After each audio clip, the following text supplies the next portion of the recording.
All right, so now you've cut your tapestry sampler off the loom, and now you have to deal with all these strings everywhere. The first thing that we need to address is the loose warps, and the first warps out of all of them that you need to address are the ones that where the corners of your tapestry are, where you started and ended. So here I have all this loose weft that's really, you can see it's in danger of kind of coming unraveled really easily. So we need to kind of straighten everything out, get your weft nice and neat. You can see how it's already starting to come up off the warp. So I'm just gonna grab that and straighten it, straighten that warp, and press all that weft down where it should be.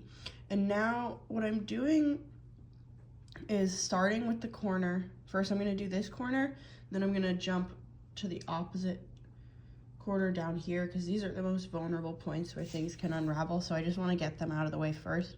But I'm going to be clumping the warps in 2s or 3s, maybe 4s, but I think with the size that I'm doing, I think 3 works pretty well. And basically making little knots that will create tassels. So we're grabbing them all at the same time and looping them around a finger and pulling them through, and just one knot will do. And then we're just trying to push that knot down so it hugs the tapestry nice and tight. And so I did that one, and I'm gonna turn my tapestry around. You can already see something's going on here.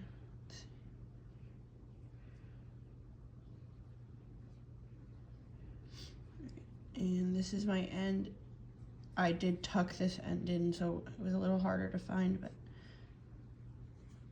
this is the place that I started my tapestry, so that's where I'm gonna start knotting.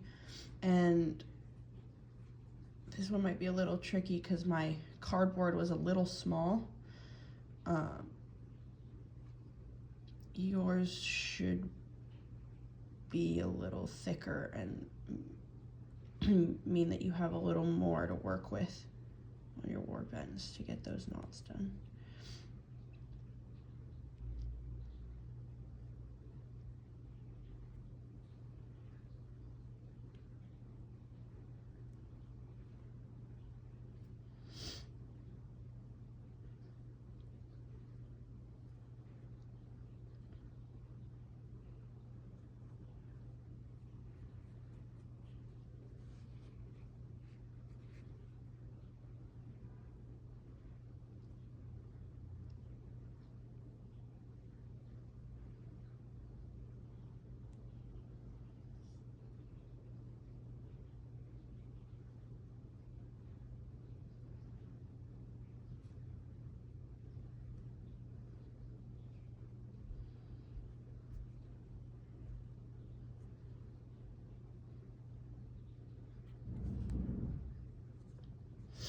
All right, after some struggle, I got that one done.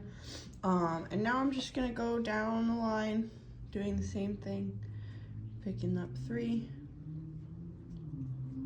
tying it in a knot.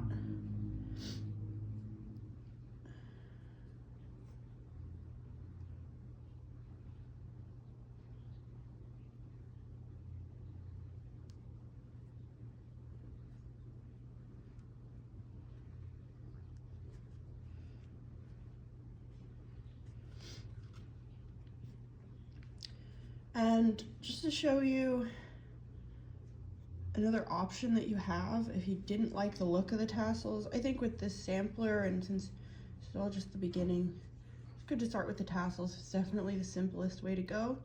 But in the future, if you don't want the look of tassels on your tapestry, there's another way to do it, which is to actually, so if I want to tuck in this warp, I'm gonna go ahead and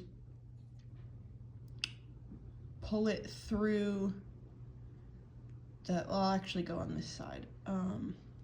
Pull it through the kind of like shaft that's created by this succession of weaving in rows, so that there's sort of this gap that I can come down in with a darning needle. The needle needs to be small enough to get through the work, but large enough that you can actually thread your warp through it,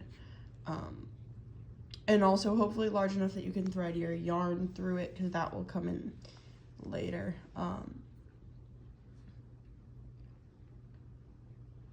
So I'm putting it down about 1/2 inch to 1 inch, then I'm threading that needle, and then all I'm doing is just pulling it right through, and you can see, so this is creating this kind of loop. It's jumping from the place that it was and just right down into the next shaft, and then that pretty much disappears. You can see right there, that's what that did. So I could go down the line like that and keep tucking in.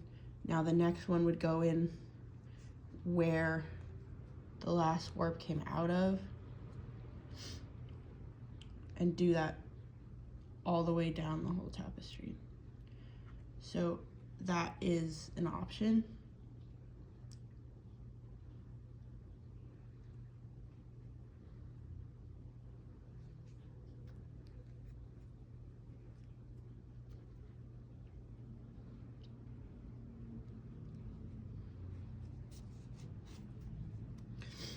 All right, so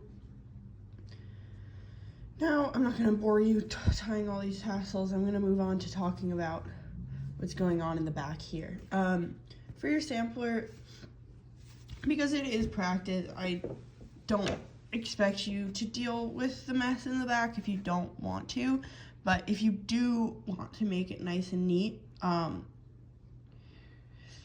we actually have to basically do something very similar to what we did up here with these warps to all these ends. So all that we're doing is, like, I want to tuck in this end, so I'm just gonna thread my needle through that kind of shaft there.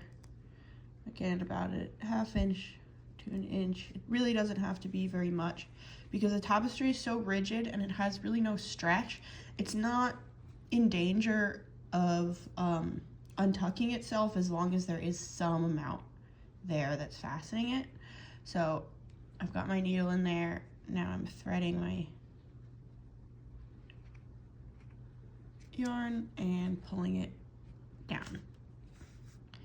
And then from there, I can just go ahead and snip that yarn right at the base, and it'll pretty much disappear.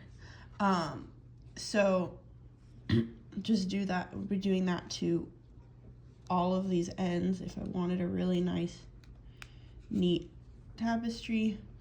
You can also just cut without, just for the sake of this sampler, you could also just trim them to a nice, a length that's just a little less cumbersome, something like this. But we do want to leave a little bit, because if we cut right to the end without tucking, it could be, start to unravel.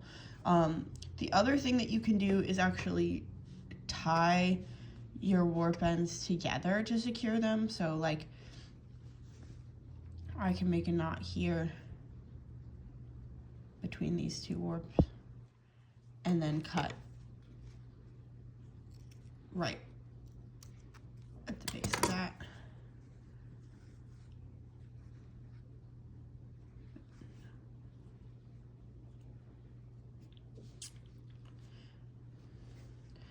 The other thing that you can do is actually tie knots to secure your warp. Tie knots between two warps. So, like these two warps that are sitting together, I can actually tie them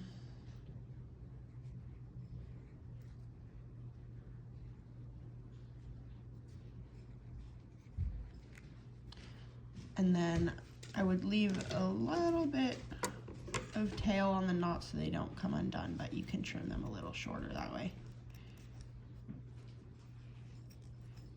And that's sort of a nice compromise where it's neater, but it's a little easier, and it's not quite as neat as going and tucking everything in.